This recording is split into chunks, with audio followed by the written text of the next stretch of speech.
Sejarah ikan manta.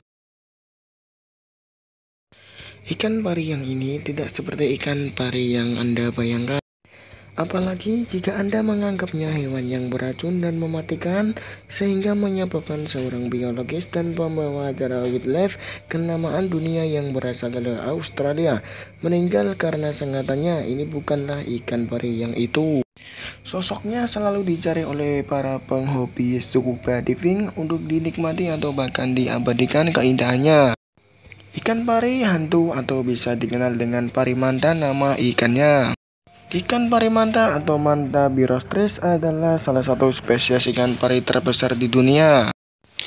Lebar tubuhnya dari ujung sirip dada ke ujung sirip lainnya mencapai hampir 6-8 meter. Kemungkinan lebih karena ada laporan yang mengatakan bahwa ada manta yang lebar tubuhnya mencapai 9,1 meter. Bobot terberat manta sendiri yang pernah diukur mencapai sekitar 3 ton. Pari manta juga bukan merupakan pari yang beracun. Ekornya tidak mempunyai sengat seperti kebanyakan ikan pari lainnya. Ikan ini belakangan juga dikategorikan sebagai menuju terancam (threatened) oleh IUCN.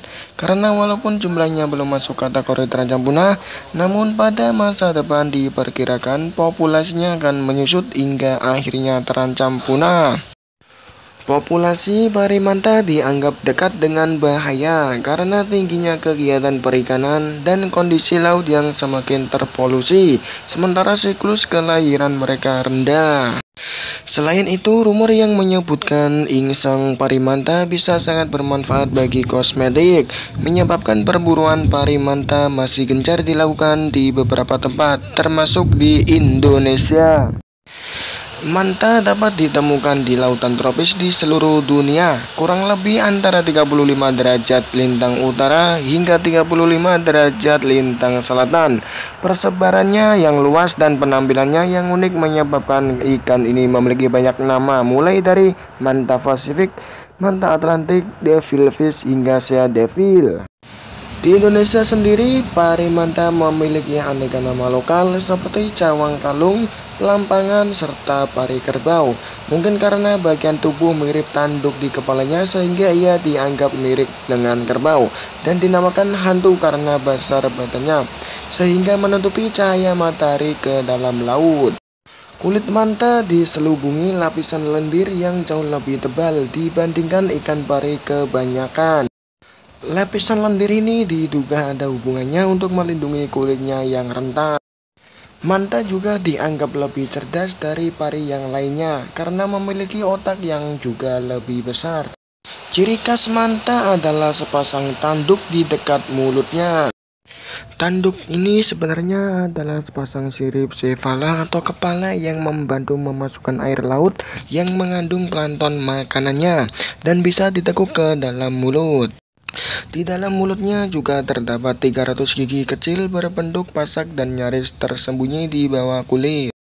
Gigi ini tidak digunakan untuk makan, namun gigi ini berguna saat manta melakukan perkawinan. Manta juga memiliki 5 pasang celah insang di bagian bawah tubuhnya untuk mengeluarkan air yang masuk melalui mulutnya. Di bagian dalam celah insangnya terdapat tapis insang atau piringan penyaring filter plat yang berfungsi untuk memerangkap plankton yang masuk bersama dengan air laut. Makanan si ikan pari manta adalah plankton. Dalam sehari ia bisa menyedot plankton sampai hitungan ton. Keelokan dan tarian gemulainya selalu dinanti oleh turis dalam negeri maupun mancanegara. Di Indonesia, para pehobi selam dapat menemui ikan ini di banyak tempat, di antaranya perarian Nusa Penida Bali, Sengalaki, Derawan, Raja Ampat, Taman Nasional Komodo, dan Alor. Indonesia sangat beruntung memiliki ikan pari manta sebagai salah satu primadona bawah lautnya. Keberlangsungannya perlu difikirkan agar tidak punah oleh tangan-tangan tidak bertanggung jawab yang hanya memikirkan kepentingan bisnis semata.